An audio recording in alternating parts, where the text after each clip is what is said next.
Hello বন্ধুরা, আরও একটি নতুন ভিডিওতে সবাইকে স্বাগতম।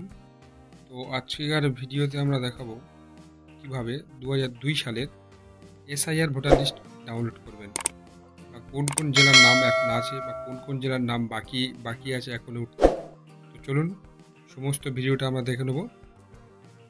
তো প্রথমে 2002 সাল ভোটার লিস্ট বলে সার্চ করবেন, করলে এরকম একটা ওয়েবসাইট খুলে আসবে। তো এখানে দেখা পাচ্ছেন chief electoral officer West Bengal. তো এখানে ডিস্ট্রিক্টের নাম দেখাচ্ছে।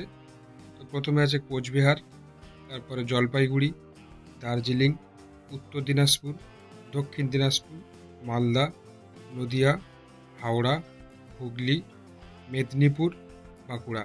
তো এতগুলো জেলার নাম এখন দেখাচ্ছে। তো এই সব জেলাগুলোর এসআইআর লিস্ট ডাউনলোড করতে পারবেন। তো যে কোনো একটা জেলা আমরা খুলে নিচ্ছি এখান থেকে। তো জেলা ওপেন করার পরে এখানে দেখা পাচ্ছেন এসি নাম্বার। তো এসি নাম, এখান থেকে এসি নাম্বার যে কোনো একটা নাম ধরে খুলবেন।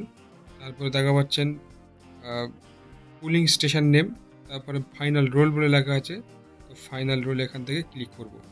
তো করার পরে দেখা পাচ্ছেন এখান থেকে ভোটার লিস্টটা ডাউনলোড হয়েছে। তো এইভাবে আপনাদের এরিয়ায় আপনাদের যে ভোটার লিস্ট আছে, তো 2002 সালের ভোটার লিস্ট এইভাবে ডাউনলোড করতে পারবেন। যদি চ্যানেলে নতুন হয়ে থাকেন তো সাবস্ক্রাইব করবেন, কমেন্ট করবেন, শেয়ার করবেন।